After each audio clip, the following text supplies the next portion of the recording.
أعوذ بالله من الشيطان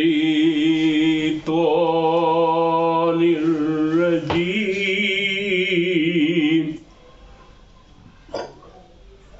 بسم الله الرحمن الرحيم.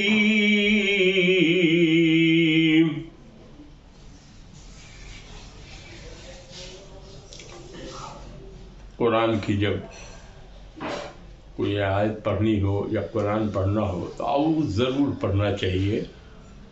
اعوذ پڑھنے سے شیطان بھاگتا ہے. اللہ کی یہاں اپنے کو سپرد کر دینا چاہیے. اللہ ہم آپ کے پاس آپ ہمیں شیطان کے سر سے محفوظ کر دیجیے, بچا لیجیے, اپنی رحمت کے سائے میں رکھ لیجیے. جب اللہ کی حفاظت میں کوئی چلا جائے گا تو پھر شیطان کا کچھ زور نہیں چلے گا. وہ کوئی کام شروع کرنے سے پہلے بسم اللہ الرحمن الرحیم پڑھنا چاہیے. اللہ کے نام سے شروع, جو نہایت مہربان بہت برکت والا ہے. یہ ایسا کام کرنے سے ہر چیز میں برکت ہوتی ہے. ہم لوگوں نے ماہ رمضان کیسے گزارے اس کا پہلا اشرہ کا بیان سنا تھا. قرآن سنت کی روشنی میں ہم نے بیان کی تھی. اب دوسرا اشرہ شروع ہونے والا ہے تو ہم ماہ رمضان کے دوسرے اشرہ جو مغفرت کا زمانہ ہے اس کو کیسے گزاریں, اس کا قرآن سنت کی روشنی میں ہم بیان کریں گے کہ اللہ نے کیا فرمایا قرآن میں اور رسول اللہ صلی اللہ علیہ وسلم نے حدیث میں کیا فرمایا, سنت میں کیا ہے. تو مسلمان کا جو بیس ہے وہ ہے قرآن سنت. اس روشنی میں ہم کس طرح سے ماہ رمضان کو گزاریں گے, دوسرے اشرے کو, اس کا بیان اب شروع ہو رہا ہے. ہم نے پہلے اشرے میں یہ بیان کیا تھا کہ ہم کو کیا کرنا چاہیے اور کیا نہیں کرنا چاہیے. اور آج کی جو قسط ہے, قسط نمبر 2, دوسرا اشرہ, اس میں ہم بتائیں گے کہ دوسرے اشرے میں ہمیں کن کن باتوں کا خیال رکھنا چاہیے. حدیثوں سے معلوم ہوتا ہے کہ ماہ رمضان کا دوسرا اشرہ مغفرت کا ہے. یوں تو ماہ رمضان کے ہر لمحے میں اللہ تعالیٰ اپنی رحمت اور مغفرت کی بارش برساتے رہتے ہیں, لیکن دوسرے اشرے میں گناہوں سے معافی مانگنے والے بندوں کی طرف خصوصی توجہ فرما کر ان کی بخشش فرماتے ہیں. یہ اللہ تعالیٰ کرتے ہیں اس اشرے میں زیادہ تر. اس لیے ہم سبوں کو چاہیے کہ اپنی گناہوں سے توبہ کریں اور اللہ سے بخشش طلب کریں کہ اللہ ہمارے گناہوں کو بخش دے. اور جب بھی کوئی غلط کام ہو جائے تو ہم لوگوں کو توبہ استغفار کرنا چاہیے اور اللہ سے گڑگڑا کے اپنے بخشش کو مانگنا چاہیے. اللہ ہی بخشش دینے والا اور دوسرا کوئی نہیں, کیونکہ جو اس مبارک مہینے میں بخشا نہ جا سکا اس کے لیے اور کون مہینہ ہو سکتا ہے. قرآن و حدیث میں توبہ و استغفار کے بہت سے فضائل و فوائد بیان کیے گئے ہیں. ایک مسلمان کو یوں بھی کثرت سے توبہ استغفار کرنا چاہیے, لیکن رمضان کے مہینے میں تو اس کو اپنا وظیفہ بنا لینا چاہیے. جس طرح ہم کچھ اوقات تلاوت کے لیے نکالتے ہیں, کچھ نوافل کے لیے نکال لیتے ہیں, اسی طرح کچھ اوقات کو توبہ استغفار اور اپنے رب کو منانے کے لیے خاص کرنا چاہیے. عام طور سے لوگ توبہ استغفار کے فضائل کے بارے میں کچھ جانتے ہیں کچھ نہیں جانتے ہیں، تو سب کو جانکاری ہو جائے۔ اور اللہ نے حکم دیا ہے توبہ استغفار کا اور بخشش مانگنے کا، اللہ نے حکم دیا۔ اب یہاں ہم چند آیتوں کا ترجمہ نقل کرتے ہیں جس میں توبہ استغفار کی فضیلت اور اس کے فائدے کا مضمون آیا ہے۔ یہ قرآن میں بھی آیا ہے کہ اگر گناہ کر لیا ہے آپ نے یا کوئی غلطی آپ سے ہو گئی ہے، اللہ قرآن و سنت کے خلاف، شریعت کے خلاف اور اللہ کے حکم کی خلاف ورزی کر رہے ہیں، اگر یا رسول اللہ صلی اللہ علیہ وسلم کا حکم ہے کہ یہ کرو، اور اللہ نے کہا کہ تمہارے لیے نمونہ بنا دیا، ہم نے بھیج دیا اور حکم دے دیا کہ رسول صلی اللہ علیہ وسلم جو تم کو کہیں کرو وہ کرو، اور جس چیز سے منع کر دے وہ کام مت کرو۔ تو ہمارے لیے اور اتباع سنت، اللہ کی عبادت، اطاعت رسول اللہ صلی اللہ علیہ وسلم کی ہے اور اللہ کی، دونوں کی اطاعت ہوگی، لیکن عبادت صرف اللہ تعالیٰ کی ہوگی، اور بخشش بھی مانگنا ہے تو اللہ تعالیٰ وہی بخشے گا۔ اب قرآن میں سورہ بقرہ میں ہے کہ اللہ تعالیٰ سے بخشش طلب کرتے رہو، یقیناً اللہ تعالیٰ بخشنے والا مہربان ہے۔ سورہ بقرہ آیت نمبر 199۔ ایک اور جگہ فرمایا تم اپنے گناہ اپنے رب سے معاف کرواؤ، کوئی دوسرا معاف نہیں کرے گا۔ گناہ کا معاف کرنے والا صرف اللہ تعالیٰ ہے، اس لیے یہاں حکم ہے اور اسی کے سامنے توبہ کرو، اس لیے توبہ کی بڑی فضیلت ہے، آئے اور بھی آئے گا۔ اب ہے کہ سورہ آل عمران میں دیا ہوا ہے قرآن میں، روزہ کا مطلب ہے کہ آدمی متقی ہو جائے، اس مہینے کی برکت سے متقی ہو جائے۔ جو متقی ہوگا اللہ تعالیٰ متقی کو جنت میں بھیجیں گے، تقوی والا ہو جائے۔ تو قرآن میں متقیوں کی صفت بتائی گئی ہے، اس میں ہے کہ جب ان سے کوئی نامناسب کام ہو جائے یا کوئی گناہ ہو جائے یا کوئی بات غلط بولا جائے شریعت کے خلاف، دین کے خلاف، تو فوراً اللہ کا ذکر کرتے ہیں۔ اللہ کا ذکر بہت سا ہے، لیکن لا الہ بہت آسان ہے۔ لا الہ الا اللہ، لا الہ الا اللہ، 100 بار لا الہ الا اللہ پڑھ لیا یا 70 بار پڑھ لیا لا الہ الا اللہ، اور گناہوں سے معافی کے لیے استغفار کیا، توبہ استغفار۔ استغفار کتنے بار پڑھے؟ تو 70 بار پڑھ لیا۔ تو اس سے کیا ہوگا کہ اللہ تعالیٰ آپ کے گناہوں کو بخش دیں گے، آپ کی بخشش ہو جائے گی۔ استغفار کرنے سے بہت سے فائدہ، صرف یہی نہیں ہے فائدہ کہ گناہ کی بخشش ہوگی، دنیا میں بارش ہوتی ہے، مال و اولاد میں بڑھوتری ہوتی ہے، مرنے کے بعد جنت کی نعمت ملتی ہے۔ اللہ تعالیٰ نے فرمایا، یہ سورہ نوح کی آیت نمبر 10 اور 12 ہے، کیا فرمایا اللہ نے کہ اپنے رب سے معافی مانگو، یعنی اپنے رب سے مغفرت طلب کرو، یقیناً وہ بڑا بخشنے والا ہے۔ اس استغفار کی برکت سے وہ آسمان کو تم پر خوب برستا ہوا چھوڑ دے گا اور تمہیں مال اولاد میں خوب ترقی دے گا اور تمہیں باغات دے گا اور تمہارے لیے نہریں نکال دے گا۔ توبہ استغفار صرف کہیے استغفر اللہ تب بھی ٹھیک ہے۔ ایسا کریے کہ ہم بتائیں گے، پہلے بھی بتایا ہے کہ استغفر اللہ ربی من کل ذنب واتوب الیہ، اور بھی دعائیں ہیں وہ ہم نے اخیر میں دیا ہے، وہ آئے گا وہ بتائیں گے۔ تو یہ جو عشرہ ہے وہ اللہ سے گر گرا سے رو رو کر کے معافی مانگنے کا ہے، سارے گناہ دھل جائیں گے، سارے کتنا بھی گناہ کر کے آپ آئے ہیں پہاڑ کی چوٹی بڑکا بن گیا ہے گناہ کا، کوئی فرق نہیں، خالی شرک نہیں، شرک گناہ عظیم ہے، اللہ ہی بہتر جانتا ہے وہ کیا کریں گے۔ تو وہ کہہ دیا ہے کہ بھائی ہم ظلم کو معاف نہیں کریں گے، اور ظلم کیا ہے؟ وہ ہے شرک۔ تو شرک چھوڑ کے باقی جتنے بھی گناہ کی گئے ہوں گے آپ، وہ سب معاف ہو جائے گا اسی مغفرت کے مہینے میں، آپ بخشے بخشائے ہو جائیں گے۔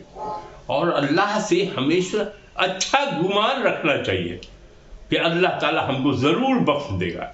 ہم اب خدا سے جو مانگ رہے ہیں تو اللہ ہم کو ضرور دے گا، یہ ایمان آپ کا ہونا چاہیے کہ اللہ رحیم و کریم ہے، اس سے بڑا داتا تو کوئی ہے ہی نہیں، اور اس سے والا رحمت والا ہے ہی نہیں۔ اپنے حبیب کو بھی رحمت للعالمین بنایا۔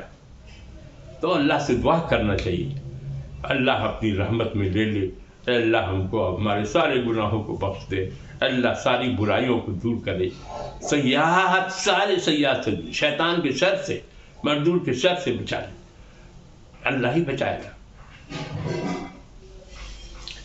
اب کہ یہ تو قرآن سے ہم نے کچھ آیتیں پڑھ کے، اب سورہ نمل میں بھی ہے، اللہ تعالیٰ فرماتا ہے کہ تم اللہ سے استغفار کیوں نہیں کرتے؟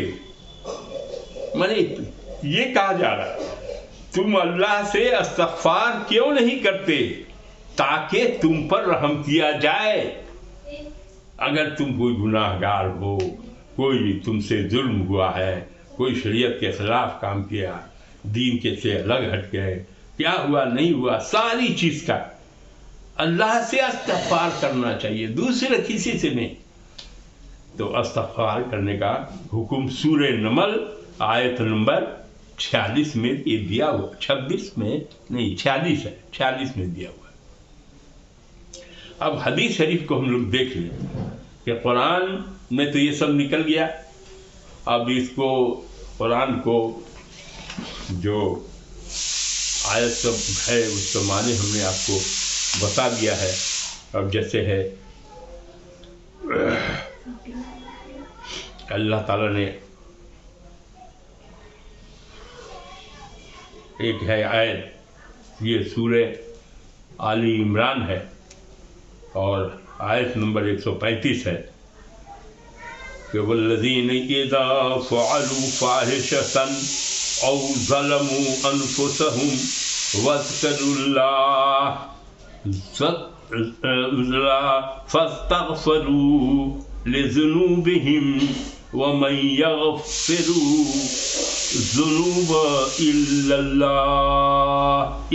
الله ولم يصروا على ما فعلوا وهم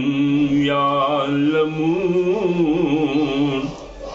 یہ آل عمران کی آیت نمبر 135 ہے، اس میں لکھا ہے اور یہ ایسے لوگ ہیں جب کوئی برائی کر بیٹھتے ہیں یا اپنی جانوں پر ظلم کر بیٹھتے ہیں تو اللہ کا ذکر کرتے ہیں، اللہ کا کیا کرتے ہیں؟ ذکر کرتے ہیں، پھر اپنے گناہوں کی معافی مانگتے ہیں۔ لا الہ الا اللہ افضل الذکر مانا گیا، لا الہ الا اللہ، لا الہ الا اللہ 100 بار پڑھ گئے، اب لگے گا کہ اللہ سے آپ کا واسطہ ہو گیا، ایسا سمجھ لیجئے کہ ہم اللہ کو سنا رہے ہیں، اللہ میرا سن رہا ہے، ہم کو دیکھ بھی رہا ہے، چونکہ اللہ دیکھتا بھی ہے اور سنتا بھی ہے۔ تو آپ اس حساب سے پڑھیں کہ دیکھیے کہ اللہ ہم کو دیکھ رہا ہے، ہم تو نہیں دیکھ رہے لیکن اللہ ہم کو دیکھ رہا ہے، ہم کو سن رہا ہے، یہ دونوں بات سمجھ کے پڑھیے۔ ہاں، ذکر کرتے ہیں پھر اپنے گناہوں کی معافی مانگتے ہیں، اور اللہ کے سوا گناہوں کی بخشش کون کرتا ہے؟ کوئی نہیں، اللہ کے سوا بخشنے والا ہے، اس لیے گناہوں کی بخشش جب بھی مانگو تو اللہ سے مانگو، اور پھر جو گناہ وہ کر بیٹھے تھے ان پر جان بوجھ کر اصرار بھی نہیں کرتے۔ یہ سورہ آل عمران کی آیت تھی جو ہم آپ کو بتایا، اور دوسرے ہم نے سورہ نساء میں ایک آیت ہے جو شاید نہیں پڑھ کے سنایا ہم نے کہ وَمَن يَعْمَلْ سُوءًا وَيَظْلِمْ نَفْسَهُ ثُمَّ يَسْتَغْفِرِ اللَّهَ يَجِدِ اللَّهَ غَفُورًا رَحِيمًا۔ کیا ہے؟ اور جو کوئی برا کام کرے یا اپنی جان پر ظلم کرے پھر اللہ سے بخشش طلب کرے، وہ اللہ کو بڑا بخشنے والا نہایت مہربان پائے گا۔ قرآن ہی میں لکھا ہوا ہے کہ اللہ سے جو آدمی بخشش مانگتا ہے، صرف دل سے توبہ کرتا ہے، تو اللہ تعالیٰ بخش دیتا ہے۔ کہتا ہے کہ وہ اللہ اس کو بخشش طلب کرے تو اللہ اس کو بڑا بخشنے والا نہایت مہربان پائے گا۔ مانے کیا کہ اللہ تمہارے سارے گناہ کو بخش دے گا، اور اس سے بڑا مہربان دنیا میں کوئی ہے ہی نہیں۔ اس لیے اللہ کو تم اپنا سب کچھ سپرد کر دو، اللہ تمہاری دیکھ بھال کرے گا، اللہ تمہارا کرے گا۔ یہ سورہ نساء کی کچھ آیتیں تھی۔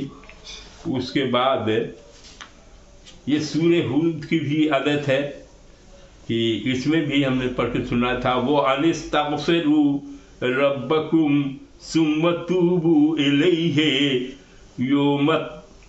یمتعکم متاعا حسنا الی اجل مسمی وَيُؤْتِ كُلَّ ذِي فَضْلٍ فَضْلَهُ۔ یہاں کہ اور یہ کہ تم اپنے رب سے مغفرت تک، یہاں حکم ہو رہا ہے، اللہ تعالیٰ خود فرما رہا ہے کہ مانگو، معافی مانگو، تم نے غلط کام کیا ہے، پھر تم اس کے حضور صدق دل سے توبہ کرو، یا اللہ ہم نے یہ گناہ کیا، ہم کو معاف کر دے، ہم دوبارہ یہ کام نہیں کریں گے۔ تو رحیم ہے، تو کریم ہے، تیری رحمت سب سے عظیم ہے، تو اپنے رحمت کے سائے میں لے لے، معاف دے، بخش کر دے، روئیے، گر گرائیے، اور اللہ کہہ رہا ہے، خود بھی کہہ رہا ہے، تو وہ معافی تو ہو ہی جائے گی آپ کی۔ اور صرف دل سے توبہ، میں نے استغفر اللہ ربی من کل ذنب واتوب الیہ پڑھیے، یا استغفر اللہ چلے گا۔ اصل ہے کہ دل صاف ہونا چاہیے، نیت آپ کی ہے کہ ہم اس مالک حقیقی سے مخاطب ہیں، ایک دم اللہ ہم کو دیکھ رہا ہے، ہم کو سن رہا ہے۔ اسی کو احسان بھی کہتے ہیں کہ تم تو نہیں دیکھتے ہو اللہ کو، لیکن اللہ دیکھتا ہے تم کو سب کرتے ہو۔ تو یہ بڑا درجہ ہے کہ آدمی ڈوب جائے اللہ کے اس میں کہ ہم اپنے اللہ سے گر گرا رہے ہیں، دنیا سے کٹ جائے۔ وہ ہے قرآن میں ہے کہ جو وَتَبَتَّلْ إِلَيْهِ تَبْتِيلًا، سب سے ٹوٹ کر اس کے ہو جاؤ، مانے اللہ کے بن جاؤ۔ جب اس کو یاد کرتے ہو تو باقی کسی کو نگیٹ کر دو، کسی کو یاد کرنے کی اس وقت ضرورت نہیں، صرف اللہ کو یاد کرو۔ اللہ جو ہے وہ تمہیں بخش دے گا، اس نے وعدہ کیا بخشش کا، بھائی وقت دے گا۔ یہ سورہ ہود کی آیت نمبر 3 میں تھا۔ اس کے بعد ہے اس میں سورہ ہود ہی کی ایک اور آیت ہے، وَاسْتَغْفِرُوا رَبَّكُمْ ثُمَّ تُوبُوا إِلَيْهِ إِنَّ رَبِّي رَحِيمٌ وَدُودٌ۔ تو اپنے رب سے مغفرت مانگو، پھر اس کے حضور صدق دل سے توبہ کرو، بے شک میرا رب نہایت مہربان محبت فرمانے والا ہے، ایسا تو خدا ہے ہی نہیں۔ یہ ہے یہ سورہ ملتان کی۔ اس لیے